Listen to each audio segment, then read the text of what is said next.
ఆంధ్రప్రదేశ్ ప్రజలకు ముఖ్యంగా అరుణాచలం భక్తులకు రైల్వే శాఖ తీపి కబురు చెప్పింది.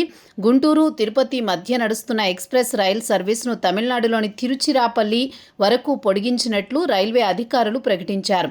ఈ నిర్ణయం దీర్ఘకాలంగా భక్తులు కోరిన కోర్కెలు తీర్చే నిర్ణయంగా ఉంది.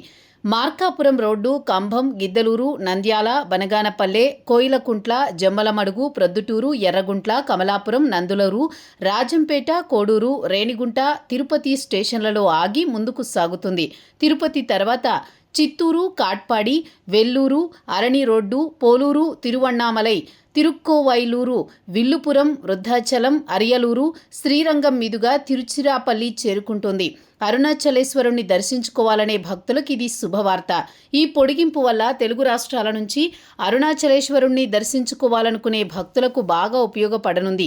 అలాగే వెల్లూరులోని ప్రసిద్ధ గోల్డెన్ టెంపుల్, శ్రీపురం మహాలక్ష్మి ఆలయం, శ్రీరంగంలోని రంగనాథస్వామి ఆలయం వంటి పుణ్యక్షేత్రాలను సులభంగా చేరుకోవచ్చు. ఇప్పటికే ఈ రైలును అరుణాచలం వరకు పొడిగించాలని భక్తులు, రాజకీయ నాయకులు చాలా కాలంగా డిమాండ్ చేస్తున్న విషయం తెలిసిందే. ఆ డిమాండ్ ఇప్పుడు నెరవేరడంతో భక్తులు సంతోషం వ్యక్తం చేస్తున్నారు. ఈ కొత్త సర్వీస్ ఆంధ్రప్రదేశ్, తమిళనాడు మధ్య ప్రమాణాలను మరింత సౌకర్యవంతం చేస్తుంది. ముఖ్యంగా తిరుమల తిరుపతి దర్శనం చేసుకుని అరుణాచలం వెళ్లాలనుకునే భక్తులకు ఇది చాలా ముఖ్యమైన సౌకర్యం. రైల్వే శాఖ ఈ మేరకు అధికారిక ఉత్తర్వులు జారీ చేసింది. ఇదే సమయంలో గుంతకల్లు స్టేషన్ నుంచి కొత్త రైళ్లు కూడా ప్రారంభమయ్యాయి. గుంతకల్లు మార్కాపురం రోడ్డు మధ్య ప్యాసింజర్ రైలు కొత్తగా మొదలైంది. అలాగే విశాఖ తిరుపతి తిరుమల ఎక్స్ప్రెస్ను గుంతకల్లు వరకు పొడిగించారు.